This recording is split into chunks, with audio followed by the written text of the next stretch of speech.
제야. 알겠죠? 그런데 제3취득자는 그러니까 그게 얼마냐고? 5억을 변제해야. 제3취득자는 5억. 갑은 채무자죠? 채무자나 저당권 설정자죠? 설정자는 얼마? 6억. 알겠죠? 6억 다. 실제 채무. 5번. 정이 X 토지를 매수하여 소유권을 취득했다. 정, 소유권을 취득했다. 제3취득자죠? 그런데 병의 것은 얼마다? 3억인데 지금 확정이 얼마다? 4억이죠. 그런데 정은 얼마만 갚으면 돼? 3억만 갚으면 돼. 아무 말도 아니잖아요 지금. 알겠죠? 그리고 우리가 제3취득자고 물상보증인은 얼마만? 채권 최고액만. 채무자고 후순위는 얼마만? 전액을 이 말이잖아요. 그러니까 4번은 전액이란 말이고 5번은 채권 최고액 이 말이잖아요. 아시겠죠? 자, 그다음 박스 1번 장래 특정의 조건에 먼저 장래 불확실이죠? 장래 불확실 근저권 설정 허용된다. 채권 최고액은 등기해야 되고요. 3번은요 전속기간은 반드시 등기해도 되고 안 해도 되고, 만약에 전속기간이 등기되어 있지 않으면 각 당사자는 언제든지 해지해서요 피담보 채권을 확정할 수 있고, 이자는요 등기 없이도 포함된다. 등기 없이. 그 다음에 5번은요 확정 후 이자죠. 확정 후 피담보 채권이 확정 후 발생한 이자죠. 이자는 채권 최고액의 범위 내에서 보호되고, 6번은요 확정되기 전에 일부가 양도지. 일부 계속 지금 나오죠. 일부 양도. 근저권 이전한다 안 한다? 양도할 수 없다. 자, 그 다음에 7번 확정되지 않았다. 확정되지 않았다가 뭐예요? 확정 전이죠. 일부를 대의변제했다. 대의변제. 변제자에게 근저권이 이전한다 안 한다? 8번 확정되지 않았다. 일부 변제했다. 이전한다 안 한다? 알죠? 계속 똑같은 말이죠 지금. 9번 제3취득자하고 물상보증인은 실제 채무다. 채권 최고액이다. 채권 최고액의 범위 내에서. 10번 확정된 채무액이 채권 최고액을 초과한다. 채무자 또는 설정자는 얼마? 전액. 채무자는 최고액을 변제하고 채권 최고액을 변제 줄고, 채권 최고액을 변제는 물상보증인 또는 제3취득자. 11번 제3자를 근저당권 명의인으로 했다. 제3자? 그럼 원래 돼 안 돼? 안 돼. 제3자를 근저당권자로 하려면 3자 간에 뭐가 있어야 돼? 합의가 있어야 돼. 합의가 있지 않으면 안 된다 이 말이죠. 아시겠죠? 그 다음에 12번 부동산을 매수한 자가 등기를 마치지 않는 상태에서, 여러분 이거예요. 봐봐. 여러분 나중에 이제 실무에서 가면요 이거 많이 하죠. 이런 식으로 내가 집을 샀는데 돈이 없어.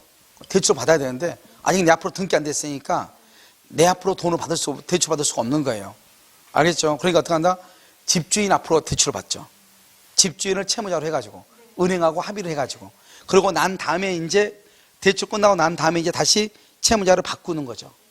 무슨 말인지 알겠죠? 왜냐면 내가 여기 지금 갑이 있고 여기 은행이 있잖아요. 은행에서 이렇게 은행인데 갑이 있고 내가 지금 을이 매수인인데 이 사람이 지금 돈이 2억이 부족해. 2억이. 그러면 2억을 부족하면 내가 대출을 받아서 줘야 되는데 대출 받을 수가 없는 거예요. 자기는 아무 재산이 없으니까. 그러니까 그냥 은행하고 세 사람 간에 합의를 해. 이런 봐봐. 채무자 아닌 사람이 채무자가 되면 무효가 돼. 그런데 갑과 을과 병간 3자 간에 뭐가 있으면, 합의가 있으면 제3자를 채무자로 할 수 있다. 그래서 여기요 이 은행하고 세 사람이 합의해서 갑이 그냥 채무자로 하기로 하고, 갑이 자기가 자기 집에다가 저당, 자기 앞으로 지금 등기돼 있으니까 저당 잡고 돈 2억을 빌리죠. 그래가지고 2억을 자기가 가져가죠. 무슨 말인지 알겠죠? 그러고 나서 나중에요 그러면 이제 이 사람이 집을 매매를 줬으니까 등기를 해주겠죠. 등기해주면 이제 채무자를 갑에서 을로 바꾸는 거죠. 이해되셨죠 지금? 자, 그럼 봐봐. 그러니까 실제로 채무자는 누구라는 겨? 갑이라는 겨? 을이라는 겨? 알겠죠? 실제 채무자는. 자, 한번 보시면 거기요 매수한 자가 매도인인 소유자의 승낙 아래 두 번째 줄 가운데 편의상 매수인 대신 자기 대신에 등기부상 소유자인 매도인을 채무자로 하여 마친 근저당권 설정듣기는 실제 채무자인 매수인의 근저당권자 은행에 대한 채무를 담보하는 것으로서 뭐가 된다? 유효하다. 그러니까 채무자를 바꾸죠 나중에. 알겠죠? 이 말이 무슨 말이에요? 이 말은 한마디로 말하면 3자 11번하고 12번은 똑같은 말이야. 합의가 있으면 제3자를 채무자로 할 수 있고, 합의가 있으면 제3자를 저당권자로 할 수 있다 이 말이에요 지금 이게. 알겠죠? 이걸 지금 풀어 쓴 거죠? 됐죠? 여러분 이런 것은 여러분이 많이 해요. 부동산 가다 보면 아니 그 대출이 안 나오는데 어떡할 거야.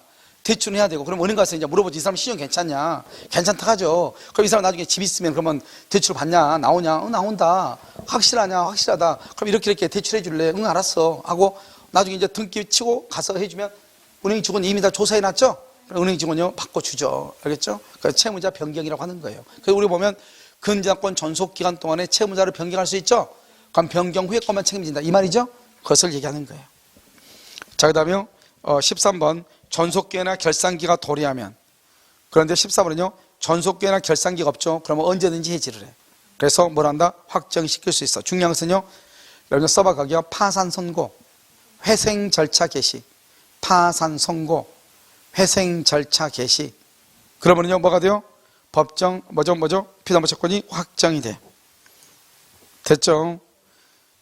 자, 그 다음에요 15번요 제3취득자죠.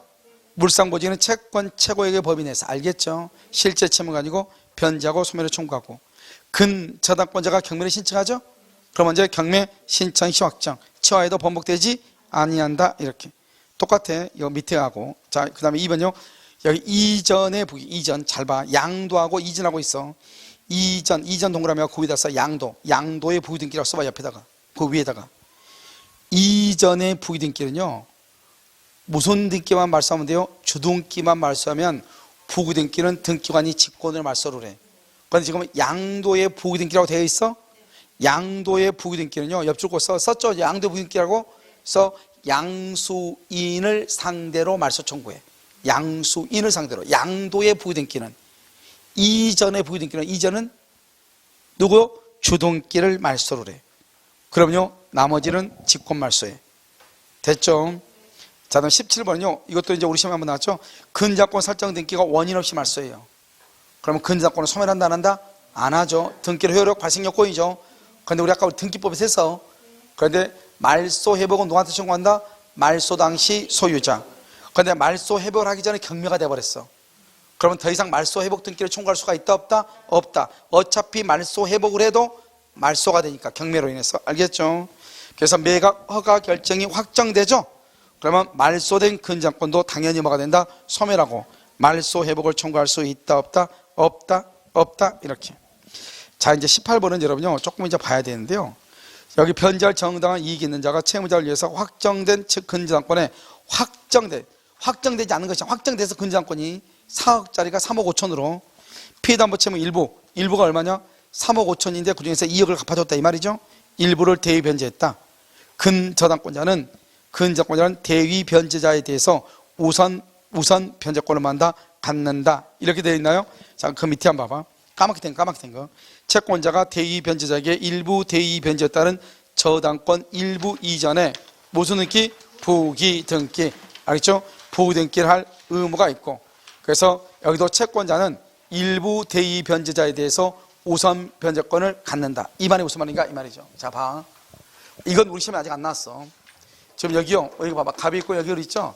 을이 채권 최고액 3억. 채권 최고액 3억. 그래서 등기를 했단 말이죠. 그런데 결산기 때 얼마냐? 결산기 때 2억으로 결산기 때 확정이 됐어. 그럼 이 사람이 이제 근저당권이 저당권으로 바뀌죠.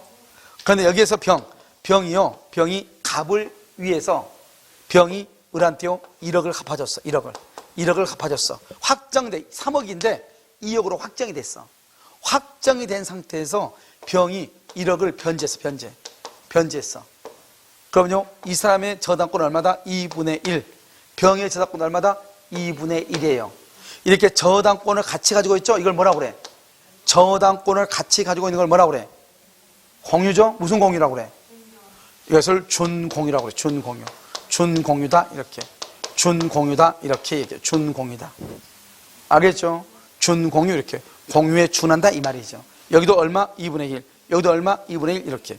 그런데 이제 이런 상태에서요 결국 이 사람이 1억을 못 갚으니까 이 사람이 경매를 청구한 거예요. 경매. 알겠죠? 그래서 이 경매 대금에서 돈을 받을 때 을이 먼저 돈을 1억을 받고 병이 먼저 받느냐 이 말이죠. 누가 먼저 받는다? 누가 먼저 돈 받아? 나머지 1억 지금 못 받았잖아요 이 사람이요.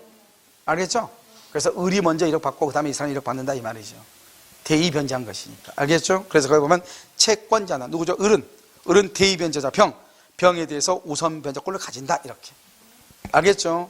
우선 변제권을 가진다. 그래서 여기요, 우리가 피담보 채권이 확정된 후 일부가 변제돼서 대의 변제자에게 저당권이 이전됐다 할지라도, 알겠죠? 누가? 채무자가 경매에서 우선 먼저 돈을 받고 대의 변제한 사람이 두 번째로 돈을 받고, 이 말이죠. 여러분 이해되셨어요? 알겠죠? 그래서 이것은 우리 시험에 아직 나온 적은 없어요. 알겠죠? 이게 시험이 어디 거죠? 법무사건이에요? 아니면 그럴 수 있죠. 자, 공동저당 봐봐요. 그럼 공동저당은요, 재밌는 말이죠. 우리가 공동저당할 때 뭘 쓰냐? 공동저당 관계를 등기하죠. 이 말이 무슨 말이에요? 공동저당 관계를 등기를 해. 여기 한번 봐봐. 여기 갑이 있고 여기 을이 있죠. 을이요, 채권채역 3억. 그래서 갑에요, A토지하고 여기요, B토지에요, 이렇게 공동으로 저당 잡죠? 그러면 이 토지는 호평도에 있고 이건 평내동에 있어. 땅이 다르죠? 등기부가 몇 개예요? 등기부가 2개죠. 2개인데요. 여기요, 을이 1순위로요. 을이 여기서요, 3억. 여기 을이요, 3억. 이렇게 한단 말이죠. 그러면 여러분 어떻게 돼요? 둘 다 3억 이렇게 했잖아요. 둘 다 3억 하면 여기도 3억이고 여기도 3억이죠. 이렇게요? 했죠? 그러면 이 사람은 3억 이렇게 놔두면 6억을 빌렸다는 거예요. 원래는 얼마 빌렸는데? 3억을 빌려줬는데, 그럼 여기서 뭐라 한다? 공동담보. 이렇게 공동담보. 그래서 뭐라 한다? 여기 A토지하고 이렇게, 여기도 뭐라 쓴다? 여기다가 공동담보. 그래서 뭐라 한다? B토지. 이렇게 쓴단 말이죠. 이게 그러면 두 개를 합해서 얼마다? 3억이다 이 말이죠. 그럼 우리가 공동저당이 되려면 반드시 이 말을 써야지 공동저당이고, 이 말을 쓰지 않으면 공동저당이 아니냐 이 말이에요. 알겠죠? 공동저당이란 말이 이 말을 꼭 써야 되는가, 이걸 지금 묻는 거예요. 한번 봐봐. 이제 거기 보면 뭐라고 되어 있죠? 공동저당 관계의 등기를 공동저당권의 성립이나 대항 요건으로 볼 수가 있다 없다? 없다는 거예요. 이걸 기재하는 것은 그것을 나타내는 것이다. 이렇게 2개를 해서 돈 3억 빌린 사람도 있다, 이걸 나타내는 거지, 이걸 등기하자면 제3자한테 대항하지 못하고 그런 걸 하자. 왜 그런가? 너무 간단해. 우리는 1부동산 1등기거든요. 하나의 부동산에 하나의 등기가 있어야 되거든요. 그러니까요, 이 부동산 등기 하나 있고 이 부동산 등기 하나 있잖아요. 이렇게요. 이걸 우리는 저당권이라고 하는 거지, 이 말이 있다 해서 공동저당이고 이 말이 없으면 공동저당이 아니고, 그건 아니라는 거예요. 그것은 당사자의 합의에 의해서 정해지는 것이니까. 무슨 말인지 알겠죠? 만약에 공동담보란 말을 쓰지 않으면 어떻게 돼요? 원칙으로 쓰지 않으면은 이 3억을 담보하기 위해서 2개 다 잡았다가 하더라도 외부인들이 보기에는 어떻게 보여요? 각각 얼마를 빌려준 꼴이 돼? 3억을 빌려준 것처럼 보일 뿐이죠. 그렇다 해서 이 사람이 그러면 6억을 받아가느냐? 아니죠. 얼마 받아가? 3억을 받아간다 이 말이죠 지금. 그러니까 이런 것은 꼭 공동담보 목록, 공동담보란 말은 없어도 공동저당이 뭐한다? 성립한다 이 말이야. 아시겠죠? 이게 공동저당이 혹시나 어떻게 해요? 계산해요. 작년 재작년에 나와가지고 시험이요, 한번 또 나올 때가 또 되기는 됐는데, 글쎄요 어떻게 될지 모르겠어요. 알겠죠? 그래서 보통 2년이나 3년에 한 번씩 나오거든요. 그래서 여기 한번 보시면, 근데 아무튼 나오면요 패스해야죠. 알겠죠? 이것을요 계산하려고 하지 말고 일단 나오면 패스해야 되는데, 자 여기 한번 볼까요? 갑은 5천만 원의 채권을 담보하기 위해서 채무자 을 소유 부동산과 물상 보증인 소유 부동산에 각각 1번 저당권을 취득했다. 얼마라고요? 5천이죠? 5천. 그래서요 누구요? 갑은요 여기 빌려줬죠? 빌려주고 5천을 빌려줬죠? 5천을 빌려주고 누구 것이요? 채무자 을, 여기가 을인가 봐요. 여기요 물상 보증인 병에 했다 이 말이죠. 그러면 정은요, 정은 4천만 원 채권으로 X에, 그 다음에 무가요 3천이죠. 그럼 여기 이제 그러면 어떻게 되죠? 여기 딱 보면 여기서 이렇게 되죠? 1순위 2순위죠? 1순위는 갑이죠. 여기 갑 5천이죠. 그 다음에 여기 누가 있죠? 정이요 얼마다? 4천. 그 다음에 여기요 무가 얼마다? 3천. 이렇게 있다 이 말이죠. 각각 이원자가 취득하였다. 그러면 갑이요 X부동산과 Y부동산 담보권 시장 경매를 신청하여, X는 얼마가 나왔다? X가 6천이 나왔어. 6천이 나오고요. Y가 얼마 나왔다? 4천이 나왔죠. 자 그럼 잘 봐 이제. 이제 잘 봐. 6천 4천이죠. 그런데 갑이 빌리는 돈 얼마예요? 5천이죠. 그래서 이렇게 해가지고 동시배당이네. 동시배당이네. 동시배당이면요, 갑은 을토지에서 얼마 받아가고 병토지에서 얼마 받아가요? 어? 3,200, 계산하면 3,200이죠. 그런데요, 우리는 여기는 하나 물상보증이죠? 하나는 여기 채무자죠? 항상 채무자가 돈 다 갚는다고 그랬죠? 그래서 갑은요, 병한테는 못 받고, 을한테 5,000을 다 받아가는 거예요. 5,000을 다 받아가, 5,000을. 그러니까요, 이 갑은요, 물상보증한테는 돈 받을 게 있어요, 없어요? 없다. 없다, 이 말이죠. 그래서 영원이다. 이렇게 얘기하는 거예요. 알겠죠? 이건 계산하는 게 아니에요. 알겠죠? 그럼 봐봐. 만약에 봐봐. 그럼 봐봐. 만약에 봐봐. 만약에 이렇게 되면 어떻게 해요? 이게 을이고 이게 병이다. 그럼 어떻게 돼? 이게 을이고 이게 병이다. 그럼 어떻게 돼? 이게 을이야, 채무자야? 그럼 채무자한테 얼마? 4,000. 여기 병한테 얼마? 1,000만 원. 물상보증한테 1,000만 원. 이렇게. 항상 누가 책임진다? 채무자가 책임을 지죠? 동시배당할 때는 물상보증이 있다 그러면 채무자한테 다 받고 못 받는 것을 물상보증한테 가서 받는 거예요. 알겠죠? 그래서 다 받았다. 이 말이죠. 이해됐죠, 지금? 자요, 그 다음에요. 여기, 여러분요. 하나는 물상보증 1번 한번 읽어보시면 되는데요. 여러분 2번 봐봐, 2번. 2번은 이제 우리가, 조금 읽었는데 이게 어디까지 해서 문제가 나올지 몰라가지고 일단 써놓긴 썼는데 법무사 시험인데 우리 단순하게 하나만 된가 지금 까맣게 된가 지금 세 파트로 나눠주는 거예요, 판례가요. 알겠죠? 그래서 이게요, 공동재단이 이론으로 나온 적이 거의 없거든요, 우리 시험에 지금까지요. 그럼 공동재단이 뭐냐, 봐봐. 공동재단에서 가장 기본적인 건 이렇게 공동재단이라는 것은 저당권이 몇 개라는 거예요? 2개라는 거예요. 공동재단은 저당권이 2개라는 거예요. 여러 개라는 거예요. 하나가 무효죠. 나머지는 무효다 아니다? 아니, 이게 공동재단의 좋은 점이에요. 근데 여러분요, 5천 빌려주고 나서 하나에만 저당 딱 잡았어. 근데 저당권이 무효야. 그러면 은행 돈 받을 길이 없잖아요. 근데 하나가 무효도 나머지 살아있잖아요. 조금이라도 건지는 거예요. 알겠죠? 이게 이제 뭐냐? 공동저당이거든요. 알겠죠? 그래서 공동저당은 이런 문제가 나오면 이런 식으로 문제가 나오기는 조금 힘들다. 알겠죠? 박스 안에 들어있는 거. 그래서 봐봐요. 우리가 이제 공동저당은 여러 개의 저당권이고 일부가 무효면 나머지는 유효이다. 그 다음에 동시배당하면 어떻게 한다? 안분액을 정한다. 근데 그럼요, 우리가 주택임대차 보호법에 보면 대지의 경매대금하고 건물 경매대금에서 돈 다 받잖아요. 동시배당하죠? 이때는 여러분 어떻게 한다? 안분액을 정한다. 알겠죠? 똑같이. 그 정도만 알면 되고요. 자, 3번 봐, 밑에 3번. 3번 뭐라 나왔죠? 채권자 갑이 채무자 을에 대한 1억 원의 채권을 담보해서 물상보증인 소유 병 소유의 1억 2천.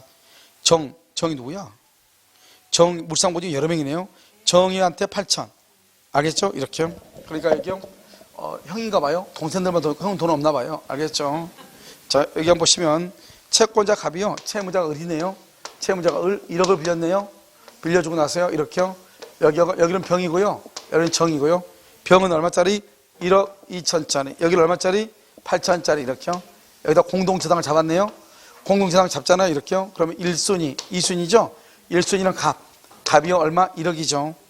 그리고 난 다음에요, A가 8천만으로 A가 8천. 그 다음에요, B가요 6천. 이렇게 돼 있네요. 6천. 알겠죠? 2번 작권에 있다. X 부동산에 대해서 먼저 X가 먼저 알겠죠? 이렇게. 그러면 이제 어떻게 될 것인가 이 말이죠. 여러분 봐봐. 지금 여기는 다 채무자 게 아니죠. 둘 다 물상보증인 거죠.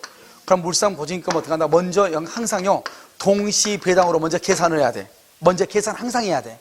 항상 계산하면 병하고요, 정하고 이렇게 있죠. 병하고 정하고. 그럼 그렇게 돼 있나요? 여기 지금 병하고 정하고 이렇게 되어 있잖아요. 그럼 이렇게 병하고 정하고 이렇게 딱 되어 있으면 여기서 어떻게 한다? 자, 이제 여기 병에서 봐요. 병에서 여기 돈이요, 갑이 받을 수 있는 돈이 1억이죠. 1억에다가 여기서 1억 2천이죠. 2천에다가 2개 더하면 얼마죠? 2개 더하면 2억이죠. 2억. 알겠죠? 2억. 이렇게 해서 돈을 받아가고요. 여기서는 어떻게 한다? 1억이죠. 1억에다가 여기 얼마다? 8천이죠. 1억 8천이죠. 1억 8천에다가 6천 이렇게. 알겠죠? 그럼 6천 하면 어떻게 되죠, 여기요? 2, 2, 4, 8, 2, 3. 2분의 4. 아닌데? 2, 3분의 4죠? 3분의 4니까 1억 4천이니까 아무튼 얼마 나오죠? 얼마 나와? 얼마 나와? 계산 빨리 해봐. 아닌데, 그 정도 아닌데, 그 정도 그렇게 나오면 안 되는데? 그렇게까지 해서 계산을 하지 않는데. 이게 지금 2억이 2개 더하면 1억 2천 8천이잖아요. 1억 2천 8천 맞죠? 이거 1억이죠? 이거 잘못 썼나, 여기를? 1억이죠? 1억하고 1억 2천이잖아요. 그래서가 2억으로 나눠야 되잖아요. 나누면 여기가 얼마죠? 여기가 2분의 1이잖아. 2. 그럼 여기가 6천이래요. 알겠죠? 6천이고 여기 얼마? 여기가 4천이 되겠네요. 그러면 이렇게. 왜냐하면 2억하고 1억하고 2분의 1이잖아요. 2분의 1이니까 1억 2천이니까 6천이잖아요. 알겠죠? 6천이고 4천이잖아요. 그러면 여기서 이 값이 여기서는 원래 얼마 가져갔다 값이요? 여기서는 얼마? 아니 우리는 보통 보면 계산할 수 있게끔 문제가 나와. 알겠죠? 그래서요 여기서 값이 가져갈 돈은 얼마다? 6천을 가져가고 여기서 4천을 가져가야 되는 거예요. 무슨 말인지 알겠죠? 6천, 4천을 가져야 원칙이란 말이죠. 그럼 지금부터 잘 봐. 그러면 이 사람 몫은 얼마지? 이 사람 몫은 6천에서 6천이니까 나머지가 얼마 남았죠? 6천 남았죠? 이 6천이 A 몫이에요. 여기서는 얼마 남았어? 4천 남았죠? 4천이 누구 몫이다? B 몫이에요. 이해됐죠 지금? 그러니까 B가 4천 가져가고 A는요 6천 가져가고 그 다음에 값은요 여기에서 6천 여기에서 4천 가져가야 돼요. 그런데 지금 A 여기 게 먼저 금액됐죠? 여기 1억 2천이잖아요. 1억 2천 중에서 이 사람이 얼마를 받아갔어? 1억을 다 1억을 가져가. 1억을 먼저 금액. 이것은 동시 배당일 때 그렇고 먼저 여기가 금액되면 여기서 돈을 다 받아가. 얼마 받아가? 1억. 남은 돈이 얼마야? 2천. 그러면 여기서는 이 사람이 자기 몫은 6천 중에서 2천을 자기가 가져왔죠? 나머지 못 받은 돈이 얼마죠? 4천이죠. 4천. 4천은 여기서 받아오는 거예요. 그러니까요 A가요 정토지에서 받아올 수 있는 돈은 4천이에요.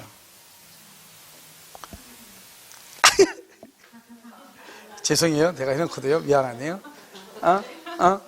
관심이 없는데 이런데요. 알겠죠? 죄송한데 무슨 말이냐면 봐봐. 먼저 있잖아요. 먼저 항상 동시배당하고 이시배당이 있으면 필요 없어. 배당액을 정할 때는 먼저 동시배당으로 먼저 계산을 해야 돼요. 동시배당으로 계산을 해야 돼. 그럼 동시배당 계산하면은 지금요 여기 을 있고 이렇게 값이 있는데요. 값이 있고 여기요 X하고요 여기 Y 중에서요. 일단 이 값은요 이 X에서는 얼마 받아갈 수 있다? 6천. 이 값이요. 여기서 얼마다 값이 6천을 받아간다 이 말이죠. 알겠죠? 이렇게 받아가야 되죠? 그 다음에 여기 A는 얼마 받아간다? 여기서 6천. 여기서 B는 얼마 받아간다? 3천. 3천. 아 이거 8천이었죠 제가. 4천이네. 4천. 맞죠? 4천. 이렇게 받아간다 이 말이죠. 아까 맞았나요? 4천 맞아? 3천이 4천이야? 맞아? 이렇게 받아가야 된다 이 말이에요 원래는. 그러니까요 어떤 일이 있어도요 값은요 6천하고 4천에서 1억만 받아가야 되고요 어떤 일이 있어도 A는 6천을 받아야 되고 B는 4천을 받아가야 되는 거예요. 아까 우리 동시배당으로 계산했잖아요. 그런데 이게 얼마고? 1억 2천이고요 여기 얼마고? 8천이었고 이렇게 됐잖아. 8천이고요 뭐 아닌데 여기가 4천인가 보다. 여기가 4천. 알겠죠? 8천 이렇게 되잖아요. 그러면 우리가 이제 동시에 배당할 때 이렇단 말이에요. 동시 배당할 때고 이 동시 배당에서 이제 무슨 배당한다? 이시 배당을 해. 이시 배당이라는 것은 여기는 동시 배당은 같이 경미했다 이 말이고 이시 배당은 먼저 X를 먼저 경미했다 이 말이죠. 먼저 X를 경미하면 1억 2천 중에서 값이 1억을 다 가져가요. 얼마 남아? 2천은요 A가 남아가. 2천은 A가 먹어. 먹고 나서 얼마가 부족해? 4천이 부족해. 그러면 4천을 받아야 하는데 문제는 뭐죠? 자기는 6천 받아야 되는데 자기 거 4천만 원을요 4천만 원을 갑이 가져갔잖아요. 그러면 갑이요 원래는 여기에서는 6천만 받아가고 Y에서 4천 받아가야 되잖아요. 그런데 여기서 받아갈 돈은 내 것을 가져갔잖아요. 그걸 변제자 대위라 그래요. 변제자 대위. 내가요 대신 그러면 갑의 것을 내가 대신 가져오는 거예요. 알겠죠? 얼마를? 4천을. 그럼 내 건 얼마에다가 아까 2천 받은 거에다가 여기 4천이니까 원래 내 몫이 얼마? 6천. 6천이고 2천 손해보는 거예요. 알겠죠? 그래서 아니요 뭐 포기한 사람 많네요. 알겠죠? 자, 약간법.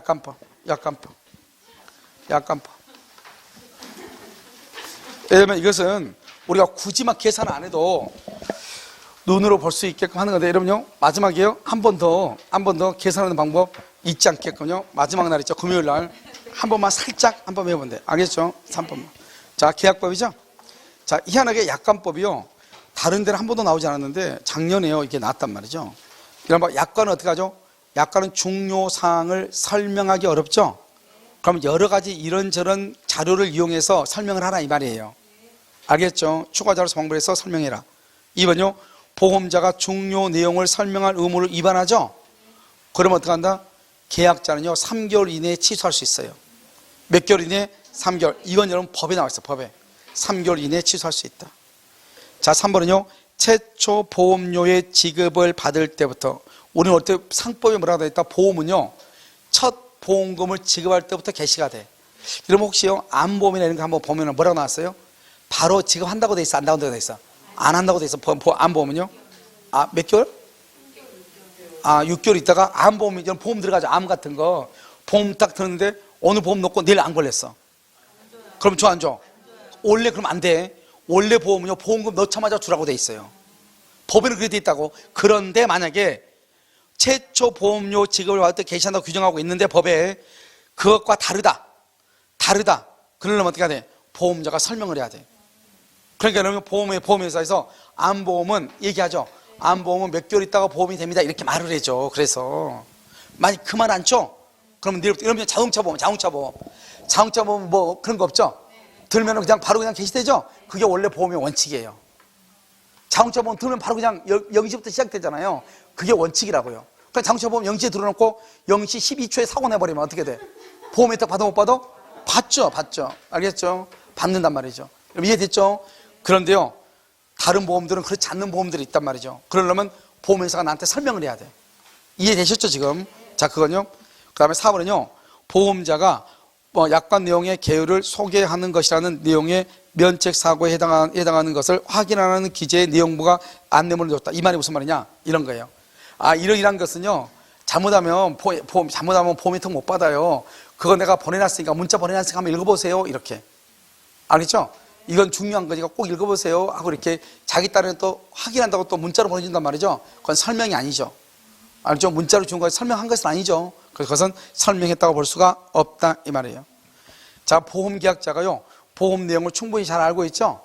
그러면 설명할 필요 없죠. 우리나라 사람들이요, 알고 있는데 설명하면 짜증나잖아요. 그렇지. 이런 봐봐. 이제 여러분 정도 실력 때문에 이제 알 거 다 아는데 옆에서 또 뭐 하나 가르쳐 준다고 유튜브 하나 보고 와가지고 막 얘기해 주죠? 그럼 나 알고 있어. 그랬는데 또 얘기하죠? 짜증나죠. 알겠죠? 그러니까 알고 있으면 설명하지 말라는 거예요. 왜? 사람 열받을 수 있으니까. 무슨 말 알겠죠? 자, 계약의 성립. 자, 계약 성립 보시면 상당한 기간 내에 통지를 받으면은 계약이 성립합니다. 승낙 기간을 정하지 않죠? 상당한 기간 안에 통지를 받으면은. 알겠죠? 이러면요, 이런 생각하죠. 아니, 승낙 통지를 받을 때? 아닌데 발송인데? 큰일 나. 알겠죠? 이런 봐봐. 이거 지금 전번에도 한번 사람들이 얘기하는데, 이거 봐봐요. 여기요. 청약하면서 갑이 1월 1일부터 1월 10일까지 승낙하라고 그랬어. 그래서 여기 의료 1월 3일날 발송을 했어. 발송했어. 여기 1월 6일날 도달을 했어. 또는요, 여기 1월 12일날 도달을 했어. 그럼 어떻게 할 것인가 이 말이지. 청약은요, 이 기간 동안만 효력이 있어. 청약은. 이 기간 지나죠? 청약은 없어지는 거예요. 그럼 우리가요, 여러분요, 우리가 승낙이라고 하는 것은 뭐냐? 발송한 것을 승낙이라고 하지 않아요. 발송할 때 계약이 성립한다는 거지. 발송했는지 아닌지 내가 어떻게 알아요? 무슨 재주를 알아요? 나한테 뭐를 해야 돼? 나한테 도달해야죠. 그러니까 승낙을 발송한 것이 도달하면은 발송한 때부터 계약을 성립한 것으로 봐준다는 거지. 승낙할 때부터 계약이 성립한 것으로 봐주겠다는 거지. 발송했는데 도달을 늦게 했잖아요. 그러면 기간이 지나서 도달했잖아요. 이건 승낙이다 아니다? 아니에요. 승낙은 기간 안에 발송하고 도달해야 돼. 그걸 승낙이라고 하고, 만약에 기간 안에 도달 안 하면 승낙이 아니에요. 무슨지 알겠죠? 그럼 기간 안에 도달 안 하면 청약은, 기간이 지나면 청약은 사라지는 거예요. 그래서 여러분 뭐라고 나온다? 법조문에요. 승낙 기간을 정한 청약의 경우 승낙 기간이 지나서 도달하면 청약은 효력을 잃는다. 청약은 효력을 잃는다. 그러니까 기간 안에 도달해야 돼, 반드시. 그러면 발송할 때 성립한다, 이 말이에요. 아시겠죠? 자, 그래서 상당한 기간 안에 승낙의 통지를 받지 못하죠? 그럼 청약이 없어지죠. 그러면 받지 못하면요, 계약은 성립한다 안 한다? 안 하죠. 근데 여기는 받으면은 성립한다. 언제 성립해? 발송할 때 성립한다. 자, 승낙의 의사표시가 필요하지 않다. 승낙의 의사표시가 필요하지 않다. 그러한 사실이 있는 때. 그러니까 여기 하고 그러세요. 복사해놓고 이러면 하나씩 가져가라 하죠? 가져가면 여러분요, 그냥 말도 없이 가져가잖아요. 알겠죠? 뭐죠? 스테플러요. 잘못 찍어주면요, 옆에서 꿍식꿍식 하면서 가져가잖아요. 알겠죠? 그건 그러한 사실이 있는 때. 알겠죠? 있는 때. 자요, 8번. 갑은 2022년 2월 1일 자기 소유 중고자동차를 1,000만 원에 매수할 것을 을에게 청약한 내용에 발송했다. 설명으로 옳은 것은 그랬죠? 자, 2월 1일에 발송했어요. 그런데 갑의 편지가 2월 5일 날 도달했어요. 그럼 청약 처리하지 못한다. 도달. 갑의 편지가 2월 5일 을에게 도달했어요. 그 사이에 도달하기 전에 갑이 사망했어요. 청약은 유효이다. 을이 얼마에 사겠다고 했어요? 9배. 변경이죠, 변경. 새로운 청약이다. 4번은요, 을이 2월 5일 날 편지를 수령했죠. 그런데 을이요, 미성년자죠. 그러면 갑은요, 청약의 효력을 주장할 수 있다, 없다? 없죠. 을이 미성년자 줄고 수령 무능력자. 수령 무능력자. 그럼 여러분 그러면 어떻게 돼요? 수령 무능력자죠. 자, 그러면 이제 갑은 을한테 도달을 주장할 수 없죠. 그런데 써봐. 을의 법정 대리인이 도달 사실을 안 경우, 을의 법정 대리인이 도달 사실을 안 경우, 그때는요, 안 경우 주장 가능. 이렇게. 자, 승낙이 재밌는 말이죠. 승낙이 뭐라고 했죠? 2월 10일 날 발송했죠. 2월 15일 날 도달했죠. 2월 10일이 성립이다 이 말이죠. 발송할 때 성립한다. 아시겠죠? 자요, 9번은요, 20년 3월 2일 갑은 을에게 자기 자신의 토지를 1억 원에 매도하겠다는 뜻과 승낙기간을 3월 10일로 정한 내용의 서면을 발송했고 3월 4일 날 뭐랬다? 도달했다 이 말이죠. 알겠죠? 다음 설명에 오는 것은 언제 도달했어? 3월 4일 이렇게. 3월 2일 날 2020년 3월 2일 갑은 을에게요, 팔겠다는 것과 함께 승낙기간을 3월 10일로 했는데 3월 10일 했는데 편지가 3월 4일 날 도달했으니까, 그러니까 3월 4일부터 3월 10일까지 승낙이라 이 말이죠. 편지 받았으니까 3월 10일 오전 0시까지 청약을 처리할 수가 없다. 그렇게 돼 있나요? 자, 여러분요, 3월 10일까지는 처리를 못하죠. 승낙기간 동안. 발송한 승낙 통지가 3월 9일 날 도달했죠. 3월 9일. 계약은 언제 성립한다? 계약은 언제? 발송한 날이 언제예요? 발송한 날이 언제예요? 이 사람이 3월 10일로 발송했고 3월 4일 날 도달했다. 이러면 갑의 청약이 도달했어요. 도달해서 발송이잖아요. 그럼 언제다? 발송한 날 아직 정해지지 않았죠. 발송이 만약에 3월 5일이라 해봐. 그럼 언제 계약이 성립해? 3월 5일 이 말이죠. 3번 을이요 3월 12일 변경을 가해서 승낙했죠. 변경.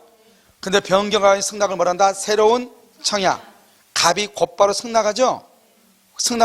그러면 계약이 성립해. 언제? 승낙의 통지를 발송할 때 이렇게.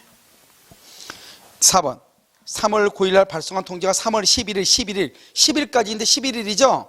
연착됐다. 연착. 그럼 뭐란다? 새로운 청약. 연착된 승낙을 뭐라고 한다? 새로운 청약. 갑이 승낙하죠? 계약은 성립해. 5번 만약 을이 갑에게 3월 3일 1억 원에 매수하겠다는 서면을 발송해가지고 3월 6일 날 도달했죠? 3월 6일 날. 그러면 계약은 언제 성립해? 3월 3일이에요? 3월 6일이에요? 3월. 여러분 봐봐. 여기 봐봐. 아니 알았어. 지금 알았어. 오케이. 자요 3월 4일이죠? 3월 4일부터 언제까지? 편지가 도달했죠? 3월 언제 발송했는데? 3월 2일 날 발송했는데, 청약을 발송했는데 이게 도달했죠. 도달해서 3월 10날까지 승낙을 하겠죠. 잘 보라고. 우리가 이게 도달이 청약이라고. 청약에 대한 승낙이라고 하는 말의 뜻이 뭐예요? 청약을 받고 했다 이 말이죠. 편지가 도달하고 난 다음에 여기 어디선가 하는 것을 승낙이라고 하는 거예요. 그렇잖아요. 그런데 밑에 한번 보라고. 언제 발송했어요, 사람이? 을이 3월 3일 날 했나? 3월 3일 날 을이 여기는 갑이고 3월 3일 날 발송했네. 그 말은 자기한테는 3월 4일 날 도달했는데 도달한 건 알고 했어, 모르고 했어? 그것을 교차 청약이라고 하는 거예요. 오, 좋았어, 리액션. 알겠죠? 좋아. 좋아. 했으면 큰일 날 뻔했어. 좋아. 알죠? 이걸 교차 청약이라고 그래. 그러니까 청약에 대한 승낙이 발신주가 되려면 청약 받고 난 다음에 해야 돼. 근데 여기는 봐봐. 날짜상으로 보면 3월 3일 날 을이 발송했다잖아요. 도달은 3월 4일인데. 알겠죠? 도달하기 전이니까 그걸 교차청약이라고 그래. 근데 얘가 언제 도달했다? 3월? 그렇죠. 6일 날 도달했죠. 누가 더 빨리 도달했어? 누가 더 빨리? 3월 4일하고 6일이잖아요. 4일이 빨리 도달했잖아요. 여기는 늦게 도달했죠? 교차청약은 빨리 도달할 때 늦게 도달. 그래서 3월 6일 날 계약이 성립하는 거예요. 3월 6일 날. 이걸 교차청약이라고 그래요. 근데 지금 여기 지금 문제가 어디 거예요? 주택거래사요? 참 문제 글자를 쓸 때 일단 좀 그냥 뭐라고 쓰면 좀 3월 2일 날 발송해서 3월 4일에 도달했는데 3월 10일까지 승낙을 하겠다 이렇게 했으면 좋은데 그걸 밑에다가 3월 4일 날 도달했다를 밑에 써놓으니까 좀 헷갈릴 수는 있어요. 무슨 말 알겠죠? 그게 도달이 누가 도달했다는 거야 이렇게 알겠죠? 왜냐면 차분히 보면 아는데 문제 풀 때요. 그래서 항상 이런 봐봐. 청약에 대한 승낙으로서 발신주가 되려면 받고 해야 된다. 알겠죠? 그러면 받기 전에 있다. 받기 전에. 그래 그것은 교차청약이라고 하는 것이다. 알겠죠? 크로스잖아. 크로스 지금 알겠죠? 받기 전에 교차청약이다 이렇게. 그래서 3월 6일이다. 자요 장려권을 한번 볼까요? 자, 승낙기간을 정한 청약은 기간 내에 승낙의 통지를 받지 못한다. 나왔죠? 기간 안에 승낙의 통지를 받지 못하죠? 그러면 청약은 자동 소멸해. 그래서 효력을 잃는단 말은 뭐냐? 청약이 효력을 잃는다 이 말이죠. 자, 11번요. 연착에 통지를 하여야 할 청약자가 연착에 통지했죠? 그러면 계약 성립하고 연착에 통지하면 계약 성립. 틀렸어요. 연착에 통지를 하여야 할 청약자 연착에 통지하면 성립 안 해요. 연착에 통지를 안 하면은 성립해. 연착에 통지를 해야 되는데 안 하죠? 그러면 연착되지 아니한 것을 보죠? 그러면 승낙의 통지를 발송할 때 계약이 성립해. 여기는 연착 통지해 줬죠? 그럼 성립한다 안 한다? 안 한다. 안 한다. 알겠죠? 연착은 뭐다? 새로운 청약. 승낙하면 계약 성립. 교차 청약은요, 양 청약이 도달해야 돼. 관습에 의해서 승낙의 통지가 필요 없다. 이것을 의사실현. 그러한 사실은 안 때다, 있는 때다. 있는 때다, 있는 때. 안 때 그러면 큰일 나. 알겠죠? 15번. 갑은 2018년 9월 10일 을에게 자신이 사용하던 컴퓨터를 50만 원에 매각하겠다는 의사표시와 2018년 9월 25일까지 알려달라. 자, 그럼 또 한번 적어보면 돼. 이게 뭔지. 자요, 언제다? 9월 10날 50만 원이죠? 50만 원을 9월 25일까지 해달라 이 말이죠. 그 편지는 9월 13일 날 도달했네. 11일 날 편지를 보냈는데 이 청약을 발송을 했는데 청약이 도달한 것은 9월 13일 날 도달했네. 그럼 이때 이제 청약이죠? 처리할 수 있다 없다? 없다. 그에 이에 을이 9월 17일 9월 17일 날 여기서 9월 17일 날 발송했네.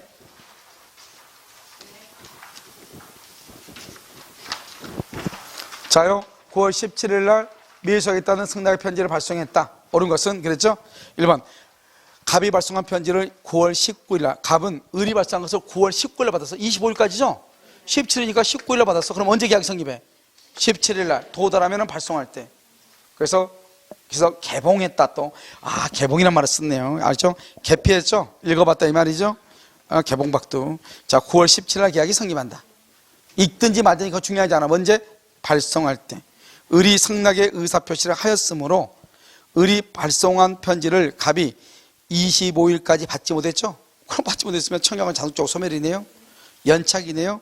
새로운 청약으로 보죠. 계약 성립 안 한다. 계약 성립 안 한다고. 새로운 청약으로 보죠. 3번은요. 갑이 을이 발송한 편지를 2018년 9월 20일 날 받았네요. 받았다 그러면 계약이 언제 성립한다? 17일 날 성립하죠. 원래는 정답이 3번이었어요. 알겠죠? 나머지는 다 바꾼 거고. 4번은요. 을이 발송한 편지가 9월 26일 뭐라고? 25일까지인데 26일이죠? 연착된 승낙이죠? 계약 성립한다 안 한다? 안 한다. 5번은요.